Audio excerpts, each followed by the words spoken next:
Hi, I'm Read Aloud Novels, and this is my new channel, where I will be featuring my first book, Butter, by Erin, Jade, Lange. Part 1. One stick of butter. You think I eat a lot now? That's nothing. Tune in December 31st when I stream a live webcast of my last meal. Death row inmates get one. Why shouldn't I? I can't take another year in this fat suit, but I can end the year with a bang.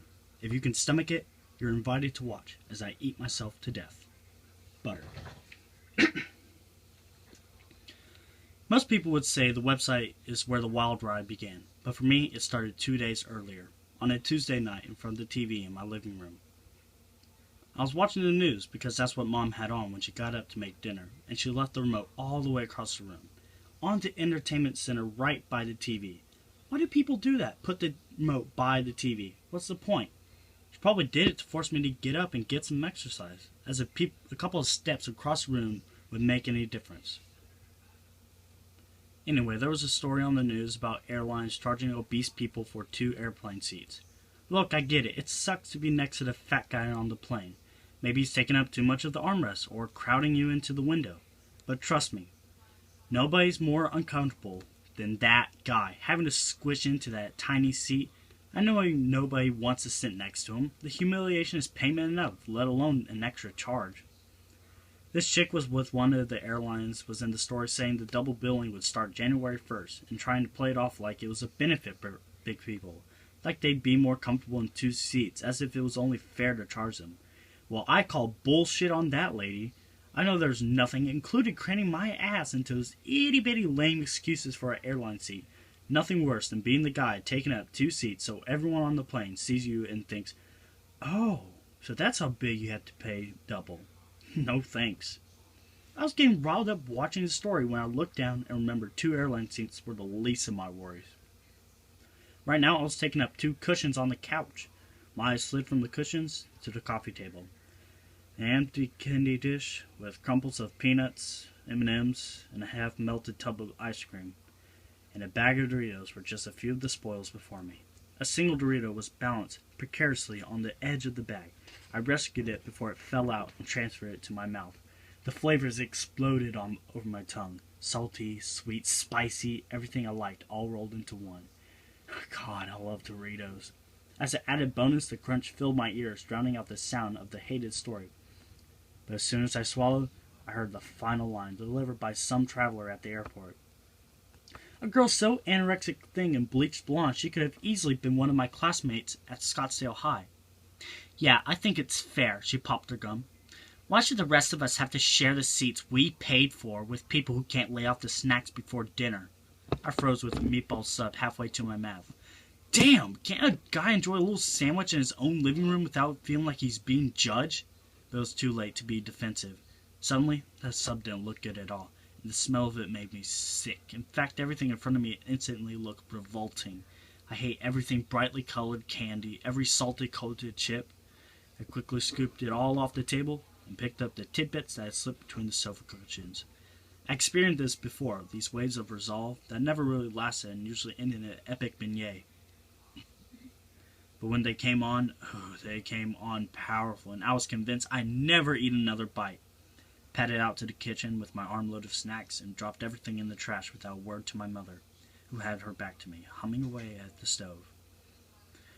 Then I headed to my room to wrap my lips around the one thing that tasted good during one of these episodes, my saxophone. I lost myself in the melody for about 20 minutes before I got winded. Sometimes just standing too long wore me out, and the way I moved when I played was more exercise than my body could handle these days. That was beautiful, baby. My mom was in the doorway, leaning against the frame with the dreamy expression she always gets when I blow. I stopped abruptly and lowered the sax to punish her for sneaking up on me, something I told her repeatedly to knock off. What's that tune? Is that something new? No, Ma, it's Parker's Mood. You heard me play it 100 times. Ah, you do like your Charlie Parker. Yeah, I guess. Well, I didn't mean to interrupt. I just want to tell you dinner's in 10 minutes. I'm not hungry. Mom's mouth twitched into a sad smile, but she didn't say anything. Something around the time I turned 11, she stopped talking to me about food or exercise, or anything to do with my weight. And the bigger I grew, the more she pretended not to see. I used to think she was embarrassed by me, but I eventually figured she just felt guilty, like she was a bad mother for letting me get so big. "Well, okay," she said, we'll start without you." She moved to leave, then turned back with one hand on the doorknob, and then the sad smile still plastered on her face. "Really, baby, just beautiful." I cringed. I hated when she called me baby. I was 16 years old and a hell of a lot bigger than a baby. But it was better than butter, which is what all the kids at school called me. I loathed that nickname, but at least not most of them had forgotten how I earned it. I lifted the sax to my lips and started again, but the movement made me feel tired, so I returned the instrument to its cradle. I didn't need to practice anyway. I was no child prodigy or anything, but I picked up my first sax when I was 8 years old and hadn't missed a single day since.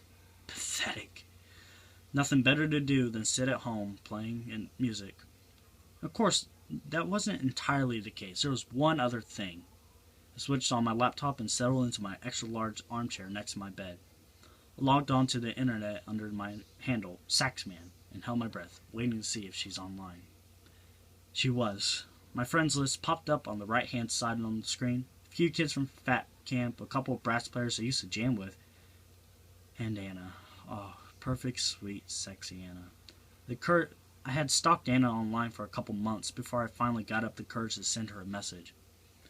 I contacted her through one of those few social media sites that didn't demand photos, and of course I didn't tell her who I was. It was like, "Hey, I'm that guy with that specially built oversized desk in the back of your composition class. Want to chat?" Yeah, right. I told Anna I went to a private school that I wholeheartedly agreed with her posts about the band Rats Kill being so over. She loved that, and now 3 months later, I was pretty sure Anna loved me. Even now, it was like she'd been online just waiting for me to show up. The second I signed on, a message popped up from Anna. "Hey, handsome, what are you up to?" I smiled. I love that Anna didn't use that lame shorthand or smiley faces to communicate. My grin didn't last. Handsome. Right. There was no way she could know that. I certainly never sent her a picture, and I refused to send her a fake photo, because I just couldn't lie that blatantly to her. And truthfully, I didn't want her falling in love with some other guy's mug.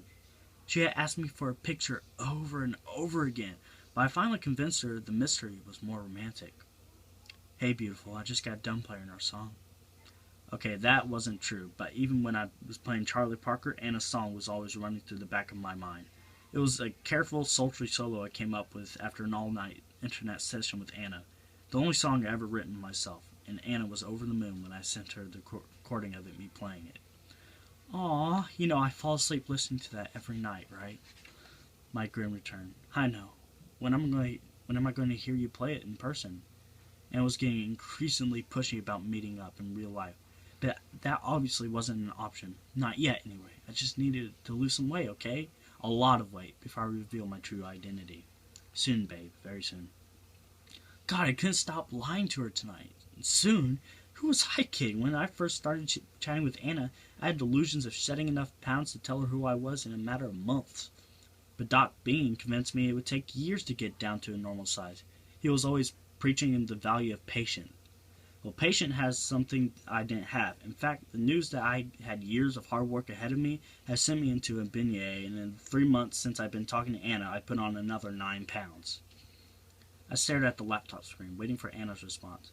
I knew her silence meant she was pouting. She wanted something more specific than soon.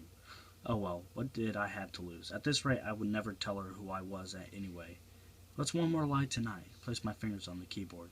New Year's Eve. Her response was almost instantaneous. But that's a month away. It'll be here sooner than you think. I waited while she brought it over. Finally, she responded. "I guess a New Year's meeting is pretty romantic." I smiled at the thought. Imagine the moment, locking eyes with Anna across the room of a crowded New Year's Eve party, approaching her with a bundle of 24 roses with a 12-piece band begins to play her song. A moment that would never happen.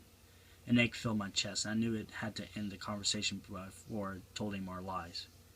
"Okay, baby, I just signed in to say hi. I gotta run." I waited long enough to see her signature sign off. "Okay, sweet dreams." Then closed the laptop. The ache in my chest threatened to rise up as a lump in my throat and turn into tears. I forced it down, trying to shove the knot into my stomach. That's when I realized I was hungry. tossed my laptop aside and headed down to dinner. Like I said, the resolve never lasted. End of chapter 1. Thank you guys. I hope you will write good reviews on this and don't take this hardly. Should have never recorded this on a sick day, but this is probably the only chance I would have gotten. And if y'all like it, please try to subscribe and then I'll start on chapter 2, because I really doubt you'll find this on audio for free. So, till then, chapter 2, signing off. Bye.